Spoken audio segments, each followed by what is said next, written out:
20년 쭉 했던 내용들을 엮어주는 책을 하나 냈습니다. 교재를 개인적으로 다 이렇게 분석을 해드리고 싶지만, 제가 오늘 가져온 거는 이게 건치신문사하고 그리고 오늘 이제 식도의 전체 연구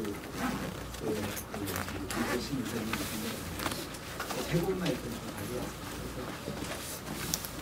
제가 얘기하고자 하는 내용은 사실은 이 책에 거의 대부분 다 적혀 있는 거예요. 그거를 요약해서 설명하는 게 참 어렵더라고요. 그걸 잘하는 사람들이 아마 대중적으로 말을 잘하는 사람이지 않을까 싶은데, 하면 할수록 더 남들이 이해하기 어려운 얘기를 하게 되는 것 같습니다. 그래서 일단은 기본적으로 제가 대학 다닐 때 하루 중에 하나가 무렵거든요. 생리학적 모형을 깨야 된다. 의료인이라고 하는 사람들이 생리학적이라고 하는 프레임이 갖춰가지고 사회를 제대로 바라보지 못하고 건강을 향상시키는데 실질적으로 기여하지 못한다.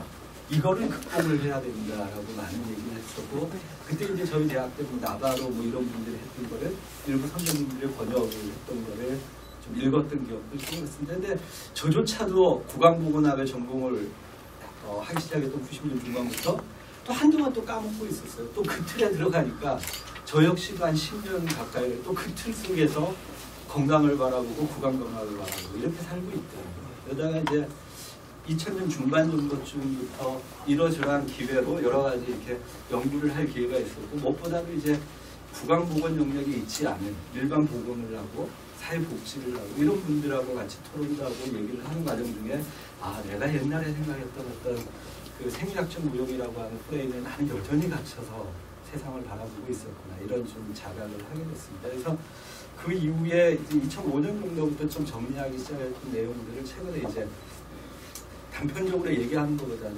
일단은 대학에서 쓸 교재로 있다는 생각을 하고, 대학이나 대학원에서 쓸 교재로 생각하고 이런 그 교재를 최근에 발견했습니다. 그래서 이 내용을 읽어봐 주시면 제가 얘기하고자 하는 내용이 여기에 주로 담겼다, 이렇게 보시면 될 것 같고요. 그 다음에 저한테 오늘 주되게 부탁한 주제는 아마 이거지 않을까 싶습니다. 제가 오늘 장면에 대해서 특별히 준비했다기보다는 이제 2010년도에 6월 9일이니까 국악보건의 날, 치아의 날에 이제 보건복지부하고 한국관광진흥재단에서 국악보건 포럼이라고 하는 장소에서 우리나라 국악보건 현황하고 이후에 있어서의 정책 방향 이런 부분들에 대해서 얘기해 줄 것은 부탁을 받는 적이 있습니다.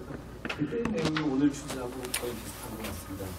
그래서 그 내용들을 중심으로 오늘 말씀드릴까 하고요. 이와 관련된 내용은 또 그 관련된 자료를 보시면 더 이해를 하실 수 있을 것 같습니다.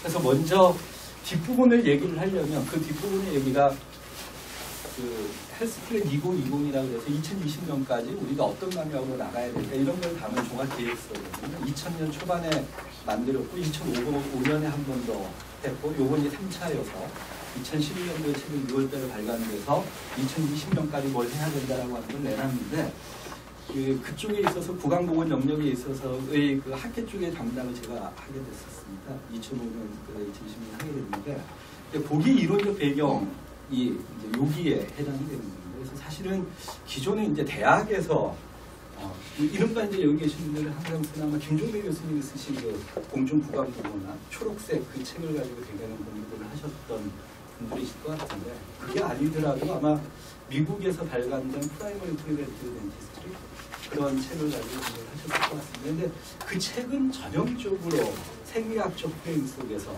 보건을 바라보고 국악보건을 바라보는 관점이거든요. 그래서 그 관점을 벗어나서 뭔가 바라보는 게 필요하다라는 생각이고요. 그래서 주되게는 이 세 가지 정도를 이해하면 될 것 같습니다. 이 그림하고 이 그림하고 이 그림. 이 그림의 경우 이제 70년대 중반에 학계에서 요거 생리학적 프레임을 벗어나서 요거 사회 전반적인 의료적인 접근을 통해서 건강을 향상시키자. 이거는 굉장히 제한적이라는 거죠. 그래서 시야를 더 넓혀서 사회적인 접근을 통해서 건강 향상을 기대하자라고 하는 모형을 설명할 때 썼던 맥킨의 유명한 그림이 되겠습니다. 그리고 78년 알마타에서 열렸던 세계 WHO가 1978년에 알마타에서 선언을 하게 되고 그때부터 어떻게 보면 전 세계적인 어떤 보건의 흐름을 주도하기 시작을 했다고 볼 수가 있는데, 그러한 세계보건기구가 1986년도에 이제 그 내용들 정확하게 다 표현을 해서 앞으로 국가가 내지는 어떤 지역단체가 아니면 어떤 의료인들이 건강을 향상시키기 위한 전략이나 방법을 쫓을 때의 방향은 건강증진이다라고 하는 것을 선언을 하게 됩니다. 그 선언은 이제 1986년에 오타와 헌장에서 표현이 되어 있고요.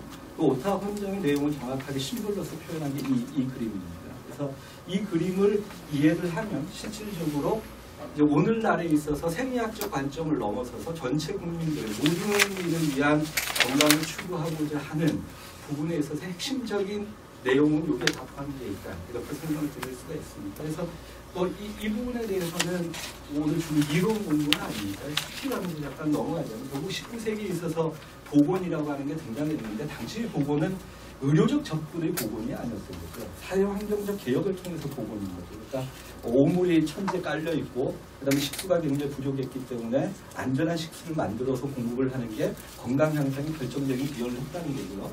그다음에 어린이나 부녀자들이 18시간 이상 노동에 찌들어져 있었던 사람들을 실질적으로 노동을 법을 통해 가지고 근로시간을 제한을 하고, 그다음에 안 좋은 환경에 있었던 주택을 개선하고, 결국 사회환경적 개선이 사람의 건강을 획기적으로 향상을 시킬 수 있었다는 거고, 그걸 이른바 보건이라고 칭했던 거죠. 그러니까 의료적 접근과는 상대적인 개념을 보건이라는 개념을 제시를 했습니다. 그런데 그 이후에 이제 이런 역사가 있었던 거죠. 실질적으로 그 보건에 대해서 그게 왜 효과가 있는지에 대한 설명을 의사가 한 거죠. 존 스노우라고 하는 내과 의사가 영국 런던에 있어서 콜레라가 창궐을 했을